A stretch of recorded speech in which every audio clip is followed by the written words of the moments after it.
Pemilihan umum sudah di depan mata. Para partai politik peserta pemilu sudah berancang-ancang menyiapkan kader terbaiknya untuk diusung sebagai calon presiden dan calon wakil presiden di pemilu 2014. Yang menarik, pada Pilpres tahun ini, sejumlah parpol peserta pemilu mengusung kader-kader mudanya yang dinilai berhasil menjadi kepala daerah untuk maju dalam pencalonan presiden. Bagaimana peluang para kepala daerah bersaing dalam pemilihan presiden 2014?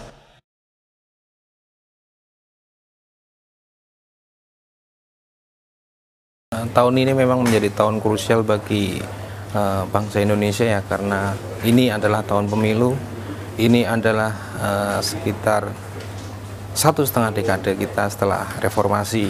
Nah, jadi dalam perkembangannya ternyata reformasi yang kita cita-citakan itu bisa memunculkan pemimpin yang bagus, karena reformasi itu tercipta karena kita tidak puas dengan pemimpin kita sebelumnya. Otomatis kan harapannya sebenarnya kita akan mendapatkan pemimpin yang bagus. Nah, faktanya sampai sekarang kita memang nyaris perubahannya itu belum terlalu signifikan bagi kita. Makanya tahun 2014 ini menjadi tahun krusial karena berkali-kali kita berganti presiden, ternyata ada yang belum klop.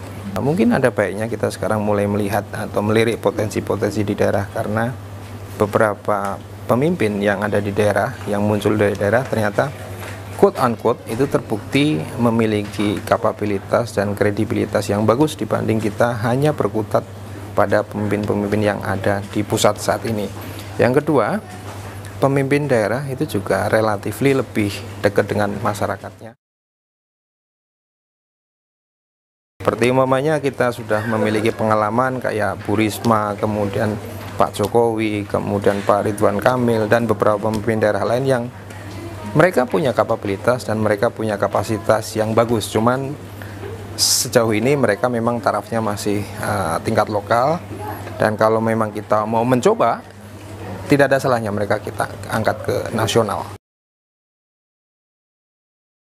Yang kita butuhkan sekarang itu bukan semata-mata dari kapasitas kemampuan intelektualnya, tetapi lebih pada apakah mereka memang mau memimpin sesuai dengan apa yang kita harapkan. Nah, banyak orang yang pintar yang ternyata komitmennya itu rendah gitu ya. Kemudian banyak yang sebenarnya dianugerahi kemampuan tinggi, tetapi mereka tidak amanah. Tokoh-tokoh pemimpin yang muncul dari daerah, mereka sebenarnya pinter-pinter amat tidak, tetapi mereka ngewongke, istilahnya itu lebih merangkul ke orang gitu ya, kemudian mau mendengar gitu. Nah, memang problem utama politik kita, terutama di tingkat partai, siapa yang membentuk partai, dialah yang akan menentukan segalanya.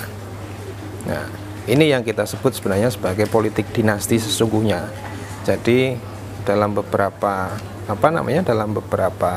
kasus, contoh sebutlah siapa, Demokrat gitu ya, dibentuk oleh SBY, maka segala macam penentu kebijakan arah partai dan lain sebagainya itu sangat ditentukan oleh figur Pak SBY. Kemudian Gerindra juga ya, yang dibentuk oleh Pak Prabowo juga sangat tergantung pada sosok Prabowo. Saya pikir kalau soal peluang itu sama-sama peluangnya ya. Artinya kalau memang yang keluar adalah sosok yang memang bisa menjawab apa yang menjadi bolong-bolong dari pemimpin sekarang, saya kira kansnya itu akan gede. Jadi menurut saya kalau memang kita mau menjadi negara modern dan berpolitik secara modern pula, harus ada kerelaan dari partai politik. Mereka selalu bilang bahwa kami berjuang untuk negara, kami berjuang untuk masyarakat, yaitu buktikan. Salah satu buktinya adalah memberi peluang pada kader-kader terbaik negara.